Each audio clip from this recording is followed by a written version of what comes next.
warahmatullahi wabarakatuh, sahabat NLP Indonesia dimanapun Anda berada. Pagi ini terasa luar biasa sekali tentunya. Masih seperti biasanya, saya masih sangat menyukai kalau dibikin video-video gini tuh di alam bebas seperti ini. Kesehatan menjadi lebih baik, pikiran menjadi nyaman, dan tentunya di tempat-tempat yang natural kayak gini, alam itu kita juga ada refreshing atau hiburan. Pagi ini saya ada di Pacitan, Kabupaten Pacitan di Jawa Timur, tempat kelahiran presiden, mantan presiden ya, jadi presiden yang era sebelum Pak Jokowi, yaitu Pak Susilo Bambang Yudhoyono, kita lebih kenal dengan SBY.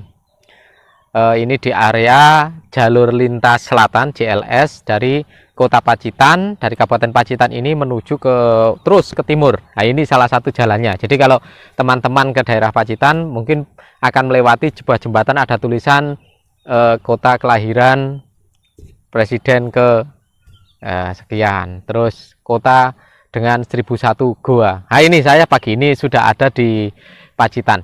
Bukan untuk liburan saja, tapi memang ada sengaja. Walaupun saya berada di kota manapun, semoga tetap akan bisa istiqomah untuk memberikan konten-konten sehingga memberikan inspirasi-inspirasi untuk sahabat NLP Indonesia dimanapun berada. Baik, teman-teman sekalian, di sekitar saya ini yang banyak masih tanaman padi. Di belakang saya pegunungan, di balik bukit itu ada laut ya, ke arah laut selatan. Di balik jalan sana ada ini tanaman delai, tanaman kacang berbagai macam, cukup banyak. Dan saya melihat di sini yang salah satunya yang cukup banyak ya berbagai macam serangga. Ada capung, kupu-kupu walaupun jumlahnya sedikit, dan berbagai macam. Saya ingin menyoroti sebuah kehidupan, baik kehidupan bisnis ataupun kehidupan kita secara personal. Bagaimana seseorang ternyata bisa growing up, bisa bertumbuh dengan begitu hebat. Kita seperti sebuah metamorfosa, seperti layaknya kupu-kupu yang indah. Saya masih menjadi ingat tiba-tiba dengan salah satu film yang dibintangi oleh Stephen Chow Xingji ya, itu filmnya judulnya kayaknya Kung Fu Hustle. Bagaimana ketika ada seseorang yang sangat jawara, jagoan sekali, menguasai dengan ilmu yang sangat luar biasa, dan dia menyerupai seperti seekor kodok ya, Dojuatu dan lain-lain, dikalahkan oleh seorang Stephen Chow ini yang dia menjadi seorang jurus Buddha. Dengan ilustrasinya dia menjadi hebat seperti itu, terjadi proses metamorfosa. Dia menjadi seekor kupu-kupu yang indah dan punya energi yang luar biasa, sehingga dia bahkan bisa mengalahkan kezoliman dari si tokoh jahat tadi.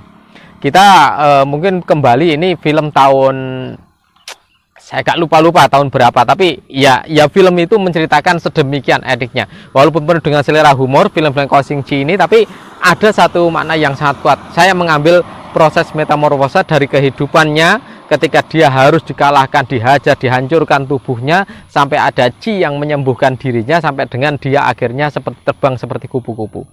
Dan aromanya, aroma yang didengar oleh musuhnya saat itu ketika dia dalam proses penyembuhan, seolah seperti mencium aroma bagaimana ketika kupu-kupu terlahir. Dan kupu-kupu ini bagi banyak sekali motivator sudah menjadi inspirasi kehidupan. Jadi berbagai macam tulisan, berbagai macam di training motivasi dan lain-lain, kupu-kupu ini luar biasa. Memang ada step-step yang benar-benar diperlihatkan. Ini adalah step bahwa Tuhan mengajarkan ke seluruh alam semesta ini model kupu-kupu ini sebagai percontohan yang sangat hebat, sangat luar biasa. Kalau kita bisa mencerna hikmah yang ada di dalamnya tentunya.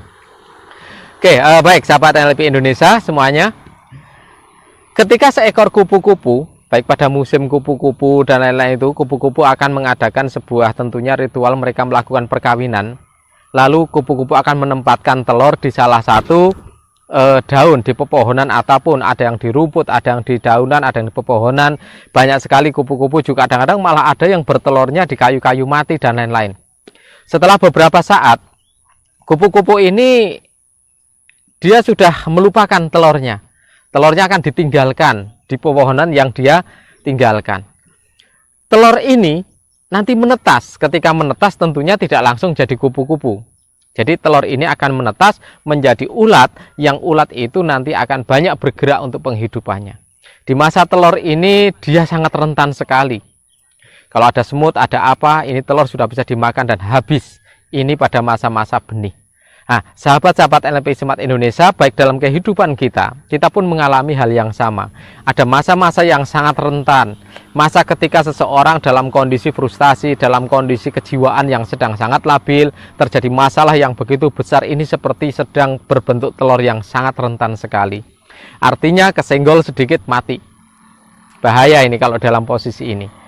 Orang yang dalam kondisi frustasi yang sangat tinggi, kalau dia salah menempatkan orang untuk dia curhat, konseling atau apapun, dia cuma punya dua pilihan. Dia mati, atau nanti justru kalau dia tepat memilih orang untuk konseling, untuk curhat, dia menjadi lebih hidup, lebih baik. Karena banyak sekali nih, begitu orang sudah dalam kondisi frustasi dan lain-lain, curhat dengan salah orang, apa yang terjadi setelah itu? Malah dia akan menjadi lebih parah rasa di dalam psikologinya, sehingga dia akan terjatuh.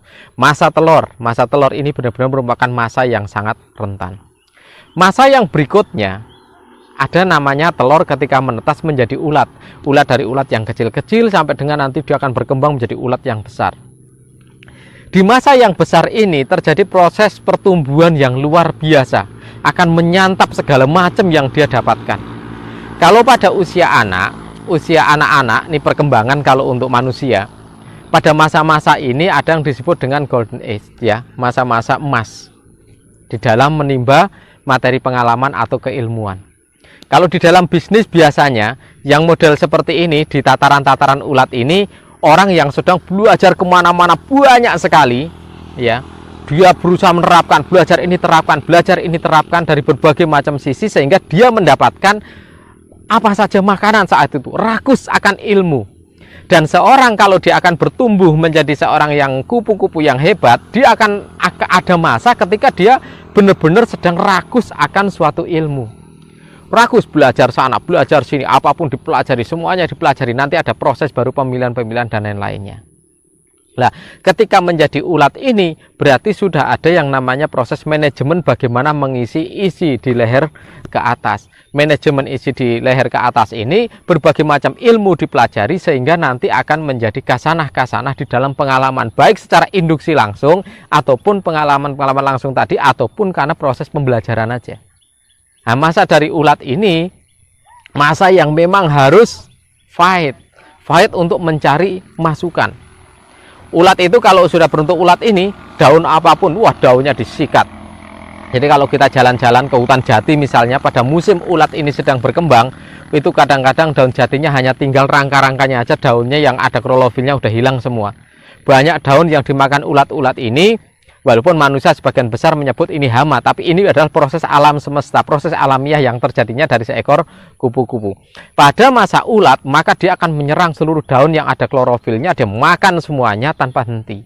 Kenapa ini diperlukan? Karena dia sedang memasukkan struktur pengalaman apapun ke dalam pikirannya, sehingga nantinya pikiran itu akan membawa sebuah kasanah baru, dasar untuk tindakan dan pengambilan keputusan berikutnya.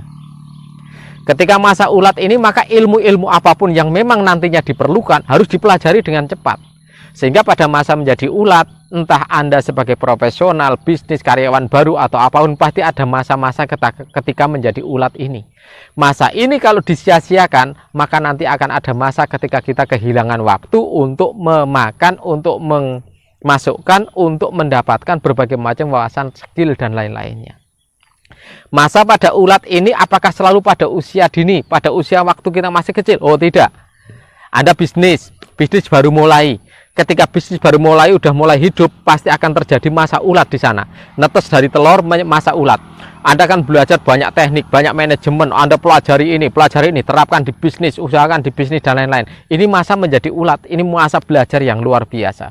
Ketika bisnis sedang mulai pertumbuhan di awal, setelah dia bertunas, setelah dia menetas.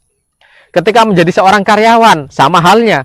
Masa ulat ini ketika masuk adaptasi, ada yang bentuknya on the job training, ada yang bentuknya manajemen training, ada leader training, ada bentuknya dia sebagai karyawan magang, dan lain-lainnya.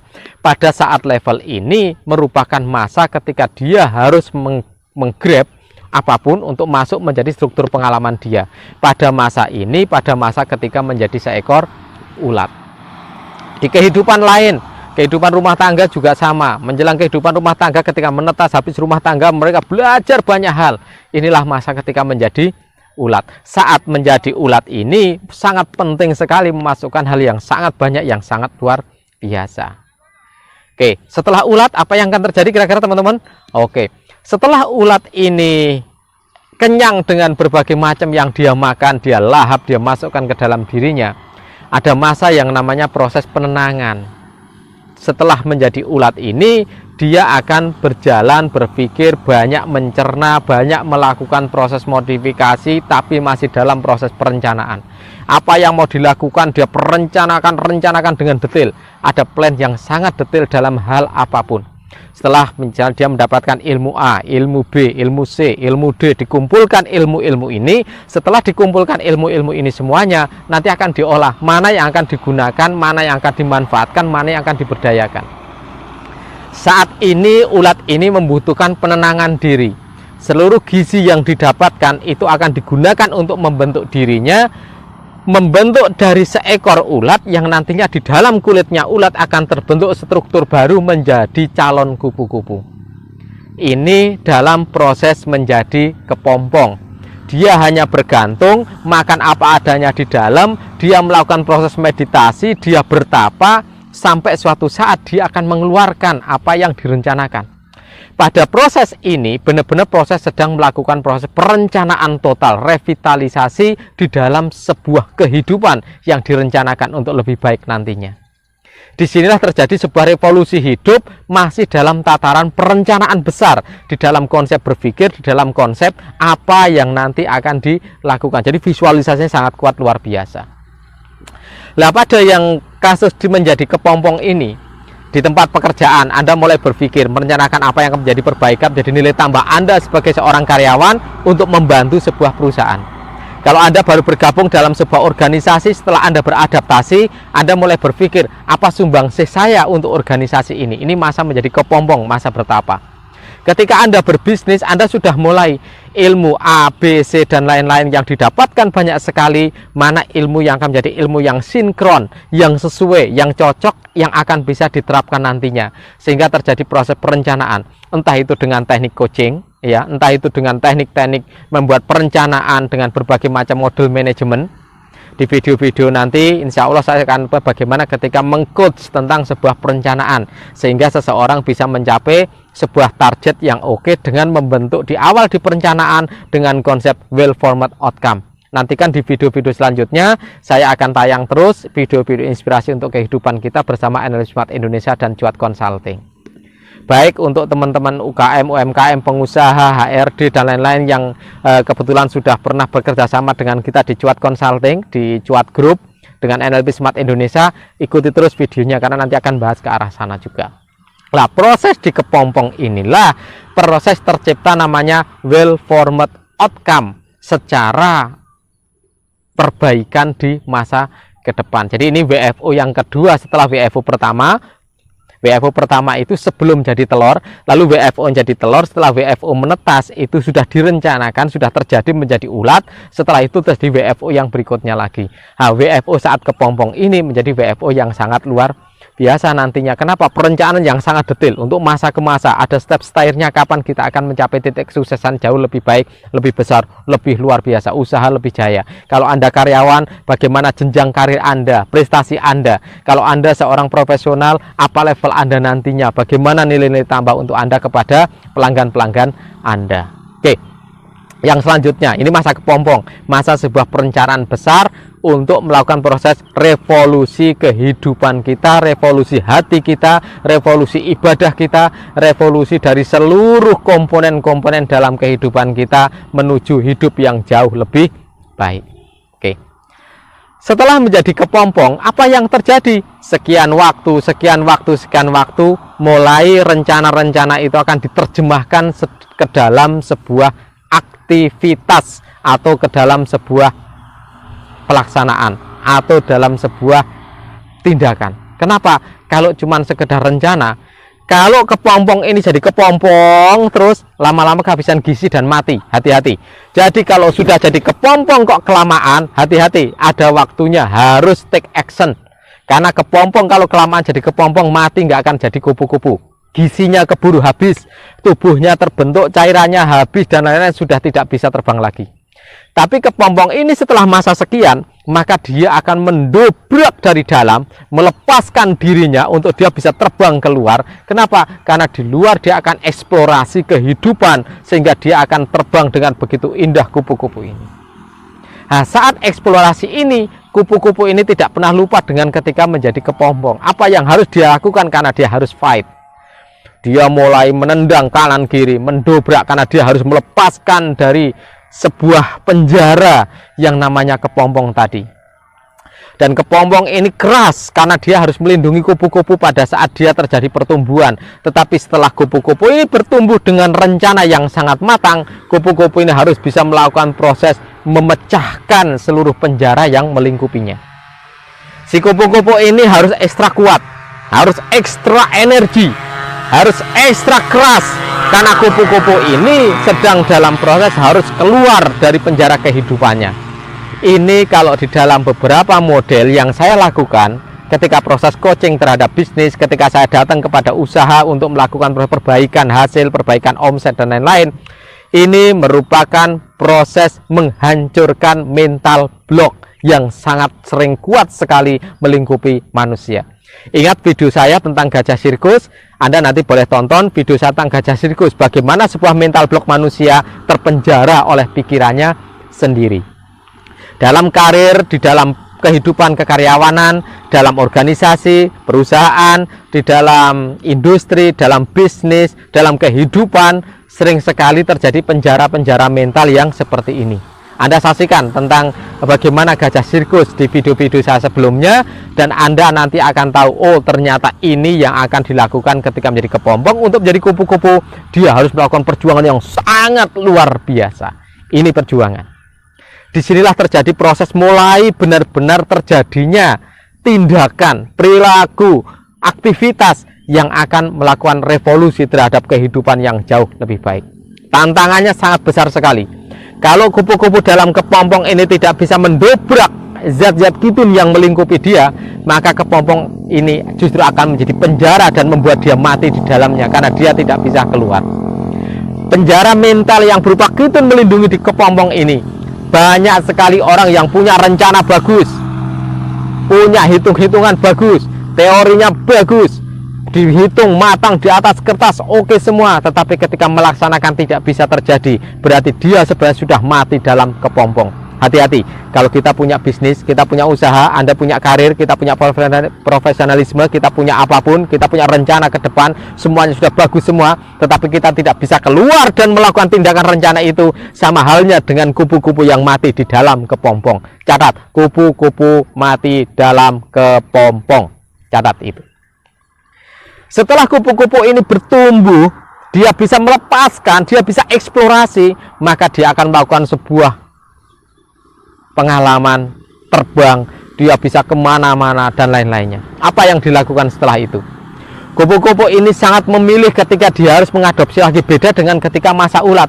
Ilmu didapat apa aja diambil, ilmu A sampai Z diambil semuanya dengan serakah, seluruh daun dihabiskan. Tapi ketika sudah menjadi kupu-kupu, dia hanya akan memilih hal-hal yang manfaat, di-manage benar-benar. Dia makan hanya sari bunga, bunga yang indah didatangi, sarinya baru yang dimakan. Dia memilih makanannya, tempat yang dia hinggapi, tempat yang tidak akan dirusakkan. Beda, kalau ulat ketika makan, dia akan merusakkan, daunnya dimakan, hanya tinggal tangkainya, dan lain-lain. Tapi ketika dia menjadi seekor kupu-kupu, dia hinggap di kembang yang sangat indah pun, kembangnya tidak berkurang keindahan. Dia hanya ngambil sarinya, dia makan. Kalau orang-orang yang sudah selesai dengan dirinya, orang-orang yang sudah menjadi kupu-kupu, yang sudah berhasil dalam revolusi hidupnya, maka ketika dia bertempat dimanapun, dia hanya akan memperindah tempat itu. Dia akan mengambil sebagaimana porsinya hak dia. Dia mengambil porsinya yang tidak lebih dari secukupnya, karena dia tidak akan lebih dari apa yang dia butuhkan. Dia akan hinggap di tempat hanya yang bagus karena dia memang penuh dengan memilih. Ketika dia menjadi seorang pebisnis, dia mulai memilih bisnis apa yang digeluti, dia harus bergaul dengan mana, pelanggannya harus seperti apa, suppliernya harus seperti apa, semuanya ditata, ada standar kualitas, ada spek dan lain-lain. Ketika dia berkarir, dia mulai apa yang harus dilakukan, aktivitas apa yang harus dilakukan, dia memilih. Kenapa? Dia sudah memiliki pilihan, dan itu prinsip. Seekor kupu-kupu punya prinsip yang luar biasa. Dia hinggap di ranting yang kering, dia hinggap di ranting yang kecil, dia hinggap daun yang kecil, dia tidak merusakkan, dia tetap bisa hinggap. Ketika dia berada di sebuah bunga, bukan dia merusakkan bunga, tapi dia datang untuk mengindahkan, lebih indah lagi bunga itu ketika ada kupu-kupunya. Ketika pebisnis, berkarir, profesional atau apapun, dalam tahap ketika dia sudah selesai dengan dirinya, maka dia akan bawa banyak keindahan untuk teman bisnis, untuk supplier. Dia akan meningkatkan bagaimana rekan-rekan bisnisnya, relasinya semuanya untuk growing up, bertumbuh. Maka dia akan banyak memberikan inspirasi-inspirasi untuk kehidupan. Sebagaimana seekor kupu-kupu pada pagi ini memberikan inspirasi untuk kita semua lewat video yang saya tayangkan ini. Dan apalagi yang berikutnya, kupu-kupu ini suatu saat dia akan kembali bertelur, karena bisnis, karena karir, karena apapun akan selalu dilakukan proses estafet di dalam kehidupan. Anda menjadi seorang manajer dalam sebuah perusahaan. Besoknya Anda harus berusaha ketika kupu-kupu itu sudah terjadi pada diri Anda jadi seorang general manager. Anda mulai mengangkat yang tadinya asisten manajer diangkat menjadi seorang manajer. Anda sekarang ada di tataran berikutnya. Ini keindahan. Artinya apa? Revolusi hidup Anda berhasil. Anda sekarang menjadi seorang pebisnis, pengusaha, pelaku UMKM, UKM, punya usaha besar dan lain-lainnya. Anda estafetkan. Suatu saat Anda hanya menjadi seorang komisaris, punya saham dan melakukan profesional. Mereka sudah bekerja dengan baik dan Anda hanya akan mengikuti bagaimana kondisi saham Anda di perusahaan itu dan perkembangannya. Anda yang sekarang berkeluarga, Anda nantinya punya anak turun, punya keturunan ini, terus ditingkatkan keturunan ini dengan kualitas yang lebih baik, karena punya amanah dari Tuhan bahwa harus kita bina, kita bimbing kehidupannya harus lebih baik dari kehidupan kita. Ini proses ketika kupu-kupu bertelur, dan suatu saat ketika kupu-kupu ini mati, ketika kupu-kupu ini selesai dengan tugasnya, kita dengan revolusi hidup kita sudah selesai menunaikan banyak memang apa yang menjadi tugas dan kewajiban kita. Ketika kita mati dalam keadaan kebaikan. Kenapa? Karena doa setiap manusia, mati dalam keadaan yang baik, diterima Tuhan dengan baik, ditempatkan nantinya oleh Tuhan di tempat yang paling baik, yang paling mulia. Itu pasti impian kita semua. Entah Anda seorang pebisnis, entah Anda seorang karyawan, Anda seorang profesional, Anda pegawai negeri, Anda tentara, Anda polisi, dan lain-lainnya. Semua bidang yang Anda geluti pasti tujuan akhirnya adalah Anda mati dalam kondisi yang baik, diterima Tuhan dengan baik, ditempatkan Tuhan nantinya di tempat yang paling baik. Semoga kita semua pun demikian. Allahumma amin. Pagi ini video tentang inspirasi bagaimana metamorfose kita dalam kehidupan untuk melakukan revolusi. Yang terpenting bagi kita adalah bahwa kita selalu melakukan step-step kita revolusi dalam setiap kehidupan. Tidak hanya satu metamorfose yang kita lakukan, tapi metamorfose ini bisa dalam kehidupan apapun kita lakukan tahap per tahap.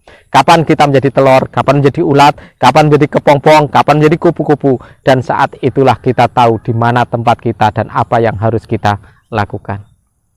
Saya yakin video ini banyak inspirasi untuk teman-teman semuanya, sahabat-sahabat LP Indonesia. Anda bisa share, like, komen di video ini. Anda yang belum subscribe ke channel saya, silahkan Anda subscribe dan kabarkan kepada teman-teman yang lainnya untuk selalu subscribe, mendukung untuk bisa senantiasa menghasilkan video-video dengan inspirasi yang lebih baik untuk kehidupan kita semua. Semoga kita semua sukses luar biasa, menjadi sukses yang benar-benar penuh kemuliaan. Kita benar-benar diberikan barokah oleh Allah Subhanahu wa Ta'ala. Allahumma amin. Wassalamualaikum warahmatullahi wabarakatuh.